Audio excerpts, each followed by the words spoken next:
Welcome to Shaisi maths YouTube channel. 10th மேக்ஸில் exercise 1.2ல் first some பார்க்க போகிறோம். ஏ கொடுத்துருக்கு, பி கொடுத்துருக்கு. இதில் உறவுகள் எப்படி இருக்குன்னா ஏயிலிருந்து பிக்கு போகுது. அதைத்தான் நான் இப்படி எழுதியிருக்கேன். எஃப்ங்கிற உறவு எப்படி இருக்குது, ஏயிலிருந்து பிக்கு போகுதுன்னா ஒரு ப்ராக்கெட்லேயும் வர ஃபஸ்ட்டு உறுப்பு ஏக்கு சேர்ந்தது, ரெண்டாவது உறுப்பு பிக்கு சேர்ந்ததான்னு பார்க்கணும். அப்படி இருந்தால் தான் அந்த R1 R2 R3 R4லாம் உறவு, இல்லைன்னா இல்லைன்னு எழுதலாம். R1 எடுத்துக்கிட்டால் இதை இப்படி இருக்கா, 2 7 7 இருக்கா, 1 1 இதில் 1 இல்லை. அப்போ 1 பியில் இல்லைன்னு போடுறோம். அதை இப்படி போட்டு அடிச்சு விட்றோம். அதாவது இங்கிலீஷில் சொல்லும்போது 1 does not belong to B அப்படின்னு சொல்கிறோம். பியில் 1 இல்லை, அதனால் R1ங்கிறது உறவு அல்லன்னு போட்டுடலாம்.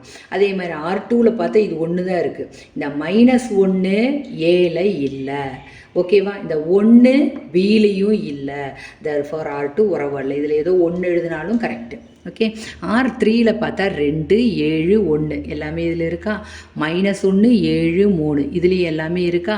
ஸோ இது எல்லாமே ஏழு இருக்குது, இது எல்லாமே பியில் இருக்குது, ரெண்டாவது உறுப்புகள் எல்லாமே பியில் இருக்குது. அப்போ R3 உறவு ஆகும். R3 தான் உறவு ஆகும்னு வந்திருக்கு. R4 எடுத்துக்கிட்டால் 7 0 3 0 இதில் 7 இருக்குது 3 இருக்குது, 0 இல்லை. அப்போ 0 ஏயில் இல்லை, அதனால் R4 உறவு அல்ல. ஓகேவா, புரிஞ்சிருக்குன்னு நினைக்கிறேன். லைக் பண்ணுங்கள், ஷேர் பண்ணுங்கள், சப்ஸ்கிரைப் பண்ணுங்கள். ஓகே.